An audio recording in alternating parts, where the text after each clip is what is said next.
Hey guys, welcome back to Inside the Mind of a Diamond. I know this has been a long time coming and I'm so sorry for prolonging this and just putting it off, but it's finally here. So thank you guys so much for expressing interest in this series.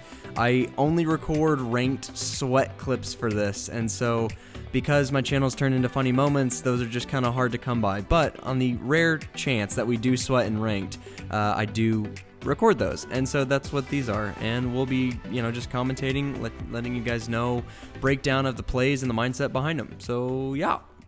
Okay, so the first thing I want to show y'all is actually a Valk run out on Coastline. I, without fail, will use this on round 1 every single time, and if I don't get a kill on it, or if nobody knows that I ran out here, I'll just use it in round 2, which is actually the case here. But throwing a cam up against this wall is super duper effective because most people just look for that default cam, and then once they get it, they just kind of turn their attention to the next thing, which is typically rappelling up to VIP, or maybe even rappelling up to the master bedroom, and so no one ever checks for this cam, and from a distance it actually looks like a light feature, so that's why it's really hard to spot. And it's got a great location. It sees on both sides of the building, so you're able to give callouts if people are running up through ruins, or if they're rappelling white stairs to go towards aquarium. So great intel, great place to get some runouts, and some pretty easy kills. So this game on Outback was actually super difficult because the defending team ran a lot of intel-based operators like Valkyrie, Pulse, and Maestro in this instance. And so I was wondering how long the Maestro would be on his cams, because especially with the second floor bomb site, the Maestro isn't going to be off site. He'll be probably camped up in objective, and if he's on his cams, then you can see it with IQ's gadget, and so that was my goal for the round. Oh, got an evil eye there. I'm tired of pushing this dorm window. I'm going from underneath. Okay, Yeah, save your utility for the major cams as well. yeah, I'll come with you actually, because that Maestro will be on his cams. I could probably wall him. True. Yeah, draw on the yo boy hacks for $10. Okay.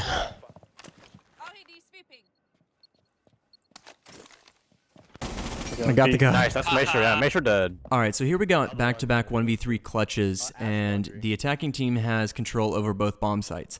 Jaeger is approaching from pillar, I believe, and then I decided to go through main stairs just to divide the push, and it ended up being the right decision simply because the Ash thought that laundry room was a safe bet since Jaeger was on that side of the map. So with the diffuser down in that spot, all I have to do is really camp You it. can flank him, Mozzie. He's planning right now. Still planning. In the hallway? Close your hall. Very close. He's right on the door. Last one, rotate, I'm pretty sure. Yeah, rotate. Now, here I do peek a little bit more, and that's probably irresponsible of me simply because I've gotten 2 kills now from this direction, and with no time to flank through, the stage area above, I'm simply just going to wait out the timer and see if he tries to go for a plant. He ends up picking up the diffuser and running back to the safety of B. He's planting B hard, tucked hard right. Or hard left now. He's off, he's off. There will always be mind games played when there's still time on the clock and the attacker's trying to get a plant down, because they can always fake, but if you have a nitro cell, it doesn't really matter. We win those! Win those! Okay, so for this clutch, I've been roaming on the west side of the map, and one thing I definitely recommend is that you guys hit the construction window, simply because the rotate that you can make here at the 90 window is great, especially if you lose control of B and they're trying to go for a default plant behind the bomb. You can get a great angle, be able to see their arms sticking out, and be able to deny the plant going down. For this, they got the wall, and so they planted just right in front of it, and so I didn't have an angle there, but just for future preparations, definitely have the construction window hit, and I think that'll help you guys be able to run out and potentially get a kill. In this instance, I technically have the advantage over the ace because I can see his rappel hook, so I know exactly where his head would be if he decided to poke up and try and get an angle. I throw the nitro cell and I don't kill him because he's probably further down on rappel, so I'm just left to run out and try and get the kill myself. Nice shot. Dude, how did that not blow him up? I don't know. That was literally on his backpack. So if you're ever in that situation, just keep your reticle on that rappel hook and you should be able to clutch that up. Nasty angle on me. He had a legally nasty angle. So in case y'all forgot, Echo lost his deployable shield. So if you want to hide in sight, you have to have the assistance of a teammate now to bring one. But I have his impact grenades, and that's actually going to come in handy for this clutch. And I've placed 1 Echo drone in games and then 1 above Bull. And I'm not concussing anyone yet simply because I don't want them to know that I have eyes on them. And then also I don't want them to know that I could potentially potentially deny a plant. It really sucks though because there's still a minute 30 left on the clock, so it's a lot of time to simply just sit on your drone and wait. And that's one complaint I've had in the past of people that run Echo, is that they just kind of sit on their drone. It's nice. I'm giving callouts and everything, but it's not a gun that could potentially, you know, kill these people that are simply just pushing into games. And so with this, I'm giving callouts about Capital, and then I'm waiting as long as I can to be able to deny the plant. And Ace simply ran out. I guess he got really scared of my Echo drone here, but they're gonna go ahead and open up the wall. And now we're getting into the final, you know, 60 seconds. Jaeger's ass. Let me know. Ash. If he's still alive. Oh, he's down. He just picked him up.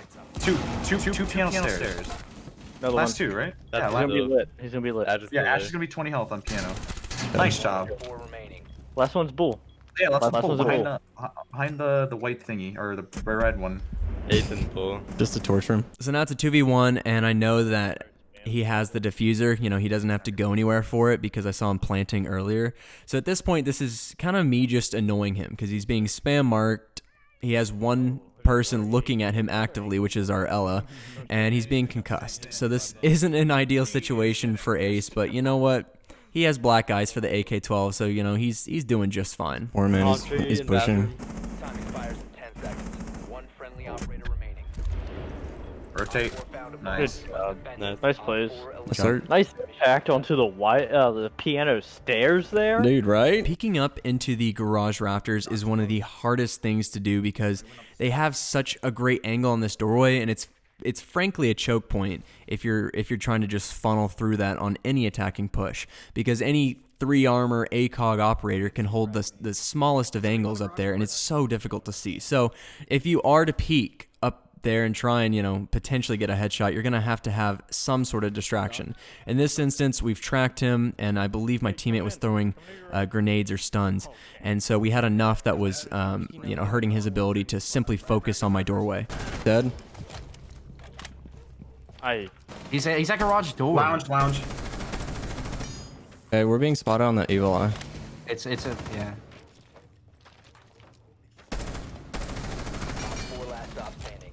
He got an angle Friendly on top in cash. Pushing up through these rafters in garage is not ideal, especially since we don't have numbers anymore. There's an evil eye cam that is actively spotting me, you know, second by second of my whereabouts. So I decided to go through master bedroom. I figured that would be a potential surprise flank to be able to get to site, but because it took me so long to get over there, it was very clear that they knew I'd be coming from this direction. So I simply just pre-fired the nearest angle that would that they'd have on my door, and he ended up to be right there. I know it's not a fun job, but having someone be a designated droner that will give active callouts for, hey, he's in this corner, still in this corner, still in this corner, is fantastic because it gives you so much confidence going into a room knowing that someone is actively calling out an enemy's position.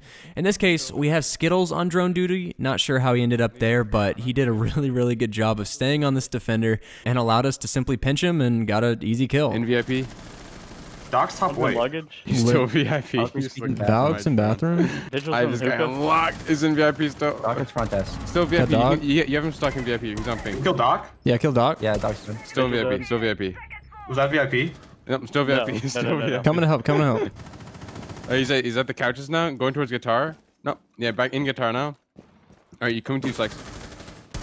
Dead. Nice job. Bruh. Let's do her site. Okay. That's good. I can open this up. Nice One job. site. Okay, I whiffed. He was on B-bomb. Oh my gosh, dude. MVP, VVV, the entire time. Did he not shoot your drone? He couldn't shoot it. Oh no. And if you want to be even more annoying, you could bring a Jackal, where you're giving active callouts on your drone, they're being tracked, and you have multiple people pushing. That is quite possibly the most frustrating thing for a roamer, and they're sure to be salty. Scanning. It's Vigil. Bottom visa. One's an A. One's down below. We can double pinch him. Yo. One's in projector by the rotate. He's not even. He's got my cam. Yellow. Dead. Nice. Thank you guys so much for the unending support of this series. This is really nostalgic for me, and it's one of my most favorite things to do. Unfortunately, we just kind of had a type of content change on the main channel, and so I want to keep that funny moments, but wanted to be able to continue this series for those that were fans of it. And so be sure to subscribe for more. I will be doing more Inside the Mind of a Diamond as the rank clips come in. And yeah, have a good one, guys. Have your full cam. It's not full.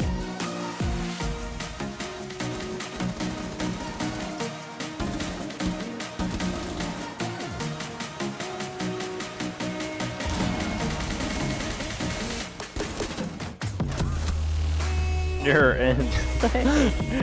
Tried to get him with a Pokeball, but that did not work.